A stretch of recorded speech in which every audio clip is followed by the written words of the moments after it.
Coffee and Contemplation, episode 4. First guest ever, Jake McGee. Welcome. Yes. If you guys don't know Jake, that's my brother. I'm happy to be here. Shout out to the Coffee and Contemplation listeners. I know we got a few of them out there.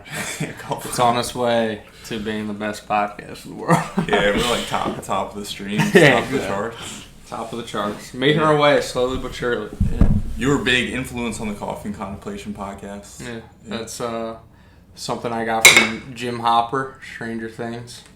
An absolute legend. But I think you talked about it on the one episode. It was during quarantine. It was something we would like bond together doing. Yeah. Every morning we'd wake up, we'd get a coffee. Usually we would watch a podcast. Yeah. It doesn't matter. We would watch Jocko pod, Joe's pod, one of them. But now to be doing it like our own pod. It's your pod. But like I said, I wanted to start out by saying that I'm happy you're doing it because I know for a while it was something you were thinking about. Oh, should I do it? Should I not? But it's just something you don't have to take serious, something you can have fun with. Yeah, for sure. And then, you know what I mean? It's something you can bond over. Like you say, you have a couple of your buddies on, me on. Just have fun with it. Exactly. And like... drink some coffees. Yeah, exactly. Maybe some kombuchas. What do we have today, too? What's this coffee? Rival Bros. It's Rival Bros? Mm-hmm. Okay, Rival a little Bros. iced coffee. Okay. It's not bad. No, it's not. How's your latte? That's good. Just, I got an iced latte, no flavor. Originally, I was going to go with the caramel, but they did not have caramel flavoring, so I opted out. So I got an iced latte, a little bit of almond milk, and just a little bit of sugar in there. To bring the score down, not having caramel. Yeah, exactly. What the hell is that about? It's like a 6.7. Yeah. So you got a few things going on. You got a little jiu-jitsu tournament tomorrow. Little jiu-jitsu tomorrow. Day out? Tomorrow, one day out. Yeah. How's that going? It's good.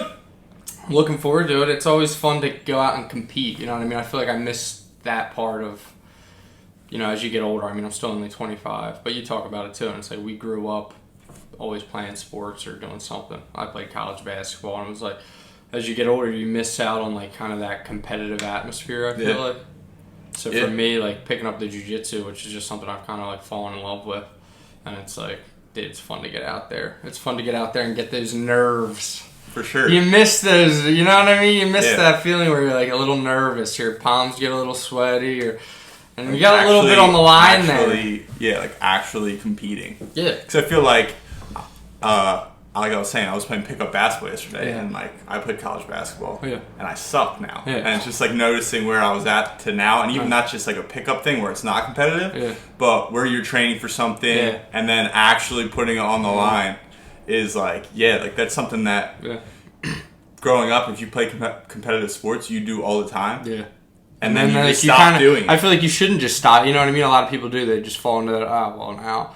And maybe they just lose, you know what I mean? They just lose that part. It's like, all right, you can still get in adult leagues. It doesn't have to be something, but you know what I mean? To have that competitive atmosphere. Yeah. For me, I'm lucky because we've always been into more of we've been UFC fans. Mm-hmm. So jiu-jitsu and stuff like that was always something I wanted to get into. And then like just doing it, it's like, it brings that competitive atmosphere back into your life where you're just like I said, there's something about that feeling of being nervous. Yeah. And like there's a little more on the line. It's one thing, it's like you play basketball and it's a basketball game, you might win or lose, and then it's like, oh, I might get choked out. Or arm barred. Yeah, there's a little bit more like reality to it. Definitely. But I mean, what you're saying, like you're obsessed with it. I think anyone who knows you can tell that you're obsessed with it and have just been doing like just grinding. Yeah. Like how many sessions a week do you think you do? I try to do like 4 or 5 days a week. Just jiu-jitsu? And I do Muay Thai. So actually, so I started out the Muay Thai first.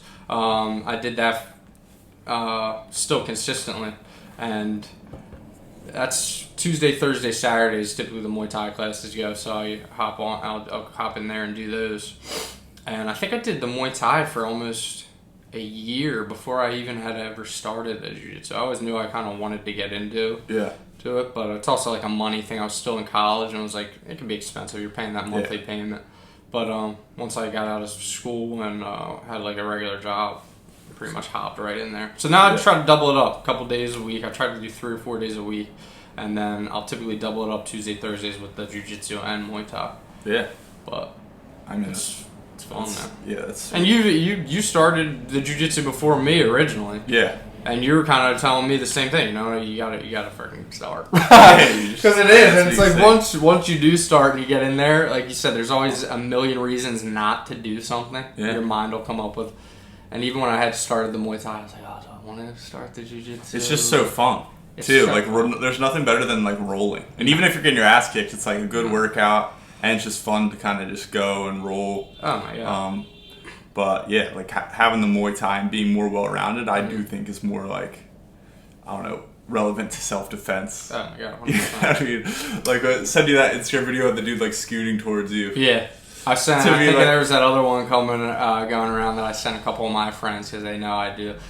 And that they were cracking up. It was, like, the one that was, like, come on, like, someone's breaking in to rob your house. Yeah. And it's, like, a jiu-jitsu guy, and he, like, pulls guard, and he's like, come on, dude, mount me. Yeah. Just like, mount me, I dare real life scenario. Like, yeah, I think I'd rather learn the Muay Thai. Yeah. So I've kind of been playing around with trying to do that. I mean, you've taught me some stuff. Yeah. My other buddy, Zach, he's, like, big in Muay Thai as well. No. And he was showing me some stuff, but, yeah. And I think once you get martial arts, it's just, like, a cool lifestyle, and, like, the people that are, like, involved are, like, awesome. Like, the most badass people are, like, the nicest people ever, because they're just, like, not insecure about, you know, any situation. Like, they can handle themselves, so they're always, like, the nicest people. Yeah. Well, I feel like it's like you're constantly putting yourself through those stressful situations, you know what I mean? Mm-hmm. Like, it is stress. It's like if you're rolling and you're doing hard rolls and you're fucking gassed and you're just getting after it and you're going with some killer dude, like, that's a stressful thing to go through. Yeah. So it's like, those dudes who are fucking brown black belts who have been doing it for years, like, yeah, dude, they're the nicest people because they know, like, oh, well, if I have to, I'll just check it out. Yeah. And they're constantly putting themselves through that, like, adversity where it's like, dude, you know what I mean? I'm not going to get worked up about, like, little shit. Yeah. Those are usually the guys who don't want to go out and get in fights, you know what I mean? They're nice people. They're the most down to earth because they're constantly doing hard shit. Hard things. Yeah. Yeah. And it made me, like, less judgmental, I think, towards, like, watching UFC, I'm like, I can't believe he didn't do that. Or, like, he's, like, tired. Yeah. He's gassed. Oh, my God. But then, like, when you're in a situation where you're grappling or whatever and you're tired, you don't even, like you're saying, like, you could just kill me. Dude, like, it was like, oh, that person can kill me right now. I'm like, I'm tired. I don't care. Like, and I don't think I'll die. I don't necessarily think people, like, understand, too, that type of fatigue until you do it. Where you just don't even care if they can kill you. And it's you're like, yep. When you're, like, that would be better than you're, like, fucking rounds deep. And it's just hot. And especially if you got the gi on and you're just it's just trapping the heat in. Oh, dude, it's fucking brutal. Yeah. But it's just a hard, like. And you were talking about you were talking about the self-defense thing. That's funny. Another guy I think we both follow, Tim Kennedy. He's hilarious. He's a savage. Yeah. But he was talking about the same thing. There's a difference between, you know, sports jiu-jitsu and then, like, oh, I'm out in a real life scenario. Like, he had me laughing. He does that sheepdog response, and they were doing, like, a drilling where it was real life. If somebody has a weapon or something, like a gun. But he was like, we would have these sports jiu-jitsu guys come in, and he was like, I had this one guy go and dive for, like, a heel hook. Yeah. He was like, dude, I was just pointing the gun at his head, like, what are you doing? You can't. You know what I mean? It doesn't work like that. Exactly. I guess. Exactly. But it's hard to say, though. It's like knowing any jiu-jitsu, it's going to help you. You know what I mean? Yeah. Go out. If it's somebody who's thinking, maybe I want to do it, dude, go out and do it. Yeah. Knowing a little jiu-jitsu compared to somebody who knows none, night and day. Yeah. Night and day. 100%. But no, that's been awesome. I'm excited to watch you compete a little tomorrow. Yeah, dude. I'm excited. Hopefully get another little gold. Yeah. Gold at white belt. Yep. Now onto the blue belt. Yeah, blue belt. So it'll be good. There's like I was looking at the register. There's a bunch. This is a big tournament. There's a lot of people in my division. How many? It'll be cool. I think they did there's 12 guys in the no-gi, I think. And I think you're doing 10, both? Yeah, 10 in the gi. So I always how many matches will that be? I think you get a minimum of 8 if you do both. It depends on, it's like, you never know. Some guys don't show up, so that happens. But 8 is a lot. Yeah, but that's the thing. It's like you get excited. Like, I get excited for it, but in the back of my head, I know, like, once you get to that deep water, like, dude, it's fucking grueling. Like, it's exhausting. So there's that in the back of my head where I'm like, fuck. Like when you and Shane did that one, like, the first one, I think, and it was like 2 matches into the gi, and like, oh my god, I just know that your guys' forearms were shot like from the grips. Especially first competition, you don't really know what to expect. Yeah. And like my coaches, who are my Muay Thai coaches, they actually came out, but they were telling me like, listen, like, you're gonna get a little bit of an adrenaline dump to this competition, and but they're like, dude, the thing you're really gonna be surprised about is how taxed your forearms get, especially in the gi with the grips. And dude, yeah, 2 minutes or 2, I guess, matches in, I was like, fuck, I have to do another match? Yeah. I'm dead. Yeah. That was brutal. Yeah, I guess that's like where you gotta just like, well, I signed up. Mm-hmm. Like, I gotta keep going. I think as far as that goes, though, like, the second tournament, the one that I won, I did a lot better with just not, like, just realizing, like, dude, I do this all the time. Yeah. And I can go rounds and rounds in the gym and be okay. But sometimes you put too much of that adrenaline. It's like you expect that in a way, but even when you're doing hard rolls in the gym, you kind of get a bit of adrenaline dump. But once you get that sweat going and you keep pushing through, you almost feel like at this relaxed state. Yeah. I would you settle into a position. Yeah. And I would like compare it to like a runner's high. You know how like the first couple miles you're like, fuck, like, this sucks. But then, like, you kind of, if you keep, eventually you get to a point where you're kind of, like, coasting. Mm-hmm. I think it could be the same thing in, like, jiu-jitsu. Yeah. Like, a couple rounds in, you're like, all right, like, I'm just rolling now. Yeah. You know, fuck the competition and all this. Like, I know what I'm doing. And like you said, like, worst case scenario, I feel like in that beginning scramble is, like, you end up in a bad position or whatever. It's like you're not getting knocked out. That's the thing. It's like you try to put that into perspective, too. And it's like, yeah, dude, I mean, we're just rolling. You know, I don't have to worry about getting fucking KO'd on the floor. Yeah. So there's a huge difference. Like UFC guys who go and compete in like grappling tournaments. Oh yeah, this is just fun. Yeah, they're just messing around. Yeah, like I don't have to worry about getting like brain damage. So. Yeah. No, that's awesome. I know you kind of been back and forth about talking about a Muay Thai fight maybe in August. Yeah. Do you ever think about like doing MMA completely, like fully? Yeah, I mean. So I got 2 coaches, Kevin Rye, they're like my Muay Thai coaches, and you've met them because you came in and did like a week at Alliance. You did a couple of the Muay Thai. Yeah. They're 2 guys who have taught me literally just a wealth of fucking knowledge, like of martial arts. They're obsessed with it, and they were both MMA guys, but they both fought traditionally Muay Thai too. And recently I was talking to Kev, and he wants to change the Saturday class. That's typically a full just Muay Thai to a strictly MMA class. That'd be sweet. So, wearing little gloves. And he's like, dude, there's so much more we could do with it because he's like, we could drill like going up against the cage, like up against the wall and fighting out of that. Yeah. Like, people don't realize like the wrestling involved. It's crazy. Like, I've done a couple soft sparring rounds with Kev, just MMA. And like, it's one thing to worry strictly about jiu-jitsu. You don't have to worry about getting hit. Then it's another thing to worry strictly about Muay Thai. You're worrying about, you know, hand strikes, legs, leg kicks, all that. But then you put it in MMA, and it's like you got to worry about so much. Everything. You got to worry about strikes. Oh, now he's faking for a takedown, feinting here, there, boom. Now you're up against the cage. It's just like a whole other. Yeah, that's why I think like some of those athletes are like my favorite humans. It's just because like early days UFC, I feel like it was like mainly like people just brawling and like or like individual styles. But now the way like people put it all together, and not only like every style of martial arts from like Muay Thai, kickboxing, jiu-jitsu, wrestling, MMA is its own style now, and it's like amazing to see them people. But I feel like those athletes also are like dialed in with their nutrition, mindset. Oh my god! Strength conditioning, everything that they're doing is like it shows. Like there's such high risks. I feel like I don't know, NBA players. Maybe there's people that take care of themselves, but they can also like kind of screw off. I feel like, and you know they're going to play basketball. But like if you're like not doing what you need to do to lead up to a fight, like there's like some serious consequences. So like I respect those guys for just being like dialed in.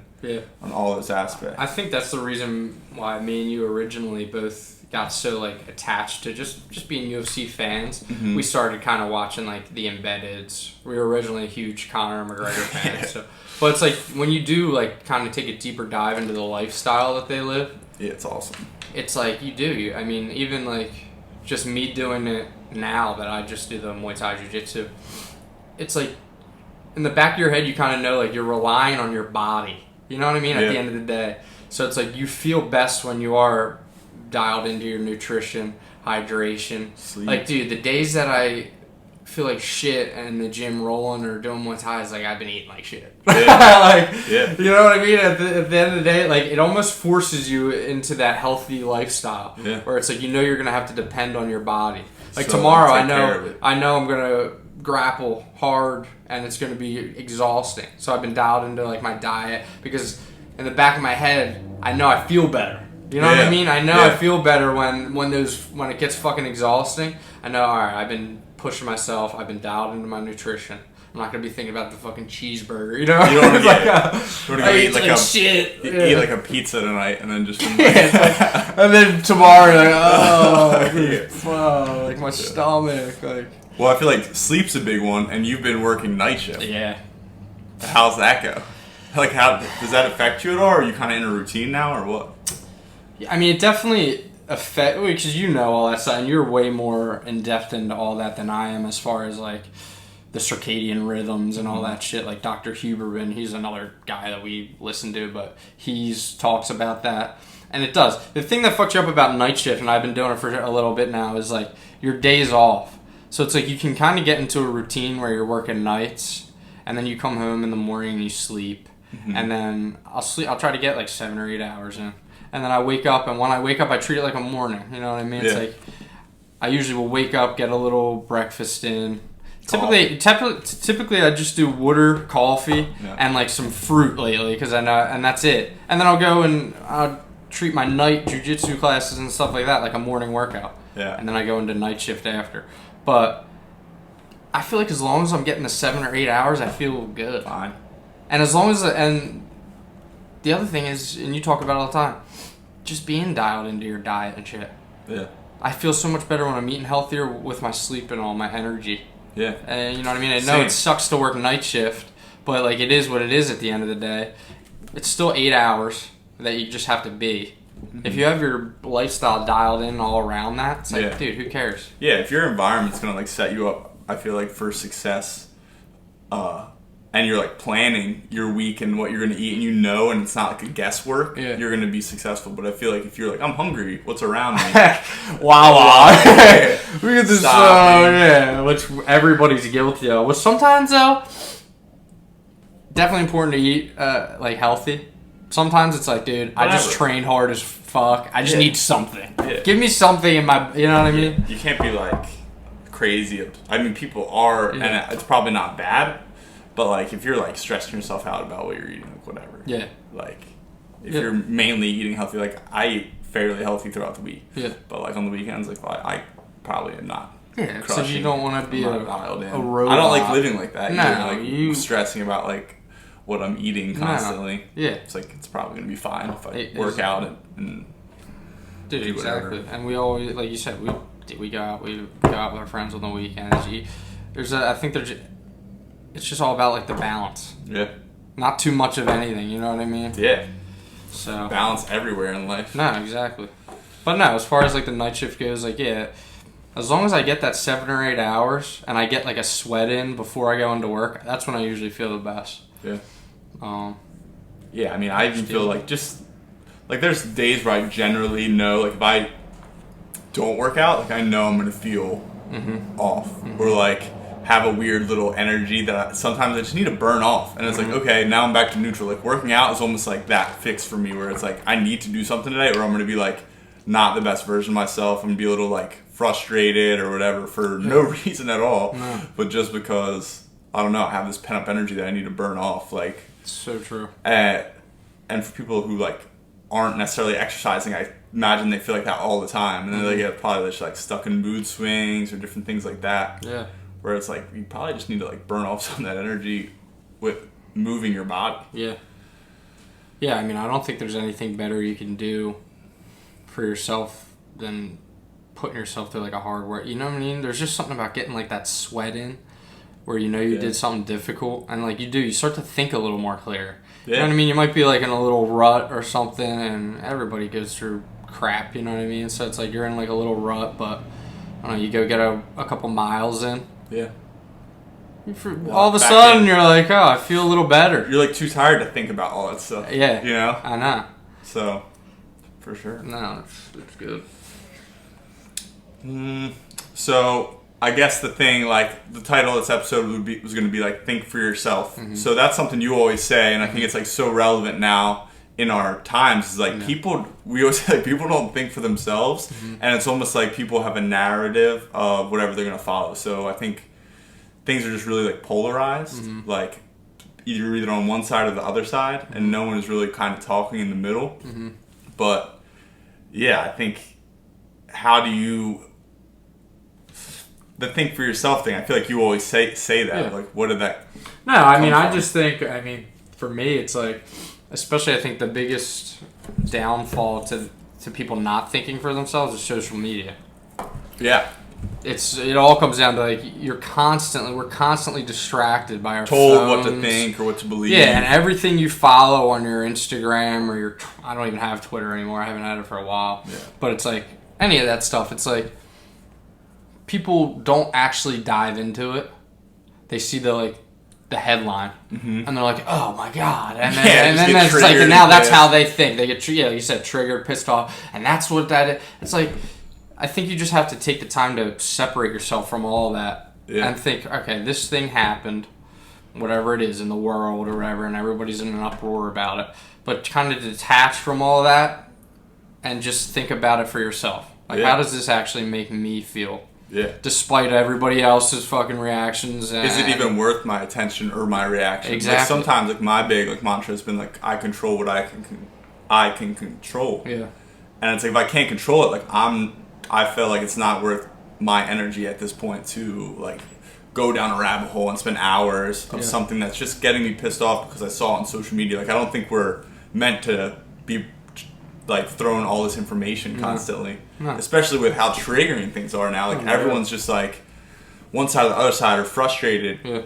And that's, like, going to be the quote for the thing, too. It's like, people don't have ideas. Ideas have people. And it's, like, it's so true. Like, these ideas of, let's say, Republican, Democrat, have been around for so long. Yeah. They've been around longer than, I've been here 28 years. They're around longer than me. Yeah. They grab people, and people just fall into them and believe in these thought patterns. Yeah. Or instead of, like you said, if you could step back, detach, and be like, okay, well, how does this affect me? Do I really believe that? And I think even having perspective of, like, okay, I believe this. They believe the opposite. Let me spin around, look. Why do they think that? Yeah. You know what I mean? That's how I think you learn the most, is not, like, surround yourself with people that are just, telling you what you believe, and you're just, like, confirmation bias over and over again. But, like, okay, you think the opposite of me. Yeah. Well, why? Yeah.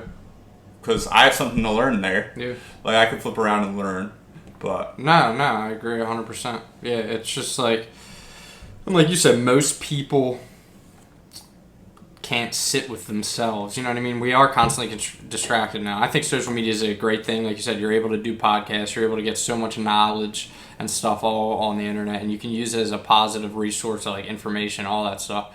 But, dude, you got to be able to detach here and there. You know what I mean? Balance. It's overwhelming sometimes. You know what I mean? And like you said, a lot of people, if they try to sit with themselves, like, put your phone in another room for an hour and try to sit with you. Immediately, you start getting, like, you can't sit still. I mean, I'm guilty of this all the time. And it's, like, crazy to realize, like, oh, we're, like, programmed in a certain way to pick up this thing or be, like, constantly entertained. Yeah. Where it's, like, it's okay to be bored. It's okay to just sit here and not be on the phone or a notification or whatever. Yeah. But, no, I'm, like, the same deal. I'm, like, an addict, and I'm just like, all right, I know. I can tell when I try to leave it, or I know. delete something for the week, and then I'm re-downloading it. Yeah, it's bad. It's really bad. I mean, it's just like you said, it's wired into us now. I feel like everyone's constantly checking the phone, which, like I said, it's positive and negative. I just feel like if you as a person can find that time to try to detach. You talk about meditation a lot, just trying to dial into your breath, maybe, even if it's 10 minutes. Yeah. And, like, I gotta do better. I haven't been doing that, you know what I mean? And I always feel better. I know I would used to do, like, the Wim Hof for, like, a couple couple minutes. Yeah. Before bed, I would try to do it. Put on his like YouTube thing and just try to dial. Breathing. Yeah, and you just feel a little bit bad. Something about like dialing into your breath. Well, I think like the thing about the meditation, it's like singleness of focus. So you're focused on one thing. So a lot of people, it's tough to sit down and focus on your breath. Yeah. But say you're doing jujitsu, that's a form of meditation. You're focused on one thing, or you're like gardening, or whatever you're doing. That's just one thing, and it's kind of like you're just kind of in that flow. That's a form of meditation. So I think people get jammed up of like, I don't want to lay there and sit with my breath. Exactly, I agree. I think the sitting with your breath is a good way to detach and realize where you're at. Because I don't think people really realize like you're not your thoughts, feelings, all these things that are kind of arising in you. Like you're kind of behind that. Yeah. And we were talking about like Ram Dass. I think we were sending me a thing before.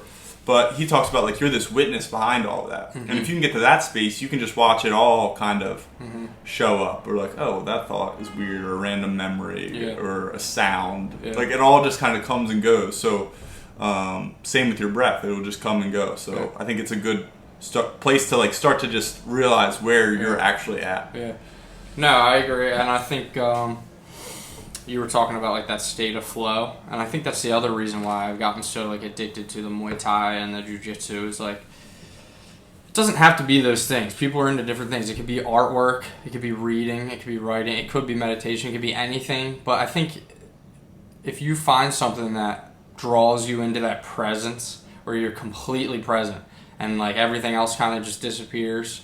Like, dude, that's what you need to keep doing. It's like when I'm in a hard roll or doing Muay Thai rounds, sparring, and dude, nothing else matters. Like, I'm completely dialed into what's happening. You know what I mean? And everything else kind of... You can't be thinking about other shit when someone's trying to strangle you or punch you in the... You know what I mean? It dials you into that, like, presence. Yeah. Which, dude... And you miss... Like, when I played basketball, when you would have a good game...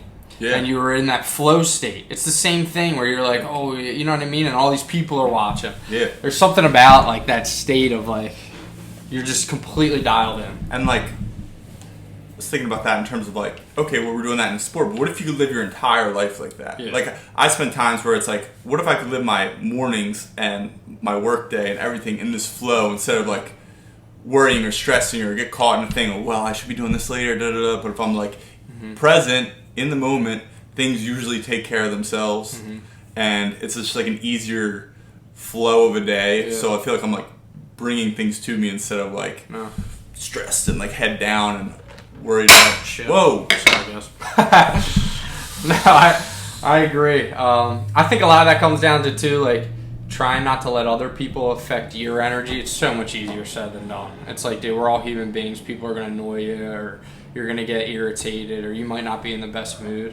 But there's times where I feel like I'm in, like, say, for instance, you're going into work. It's like you feel like you're in a good mood. But you go into work and, like, someone else is fucking miserable and it's, like, kind of their energy puts your energy down. I feel like you, again, you just kind of detach from that. It's like, I can't let this person, it's like I can't let this person's aura of, oh, I'm miserable and this, like, affect me. It's like, you know what I mean? Anthony Bourdain, I think, has a good quote about that. He was like, just because your coworker is like a miserable, stressed out, like the way he said it is like miserable piece of shit, or really doesn't mean you can't enjoy his company. Like, you know what I mean? Like, you can find the... Just making a joke. Yeah, it's like you can just... All right, he's going to be who he is, I'm going to be who I am, but it's not going to affect me in any way. I'm really, like I said, really easier said than done. It takes, you know what I mean, a lot. Yeah. I'm obviously like a physical therapist. I'm an empathetic person, so I'm like agreeable and I can just feel the energy. I feel like I can like feel the energy of a room, and like that does like bring me way into it when someone's energy is just off. Like I can tell, and it throws me off. So yeah. Do you have a way to handle it? Like, because I'm just like try to avoid it at all costs. Because I get sucked in, I'm just trying to change that. Yeah, I mean, I don't know. I think it would be just. Like I said, more just dialing into like your like. For me, the hardest part with that was you talked about an energy sucking the energy out of you. I worked in a prison for 8 months. Yeah, that's true. So it's like, yeah, you're in a good mood, and then you're like, oh shit, I got to go to work, and I work in Chester County Correctional Facility, and I gotta go deal with assholes for the next 8 hours. Just yelling at you. Oh my god, it's brutal. But it's like, yeah, like you kind of just have to detach from that. Detach.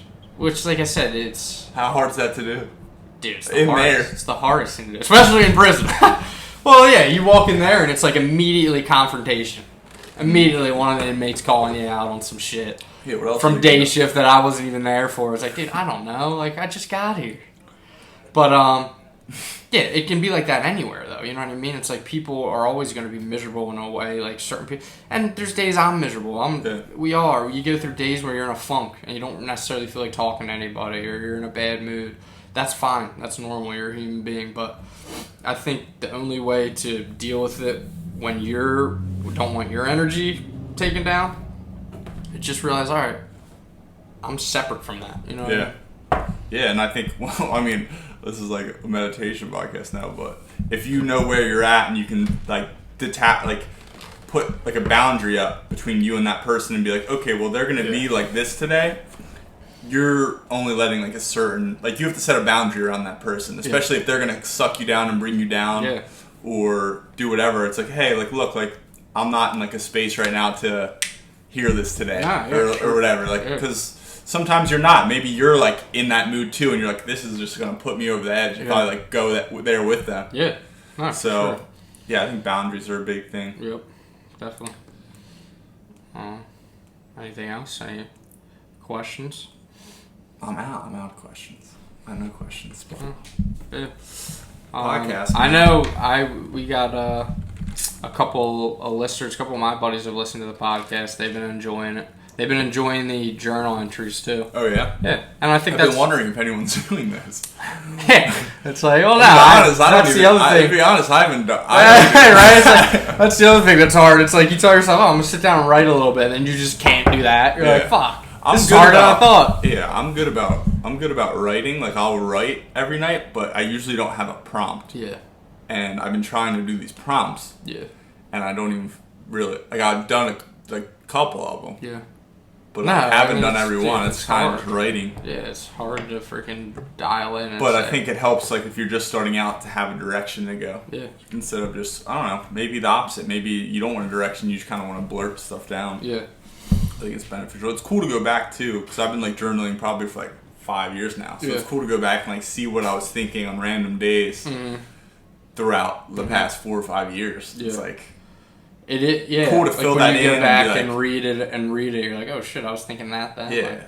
Like when I'm writing stuff now, I'm like, I'm an idiot. Yeah. And I look back and I'm like, oh, right. I actually had some cool things to say. That's smart. Yeah. No, that's so true. That's just another thing I got to get back into too. It's like the journaling and stuff and reading. There's a couple of books I want to do so much. I know. There's a couple of books I want to get back into too. Have you been reading any books?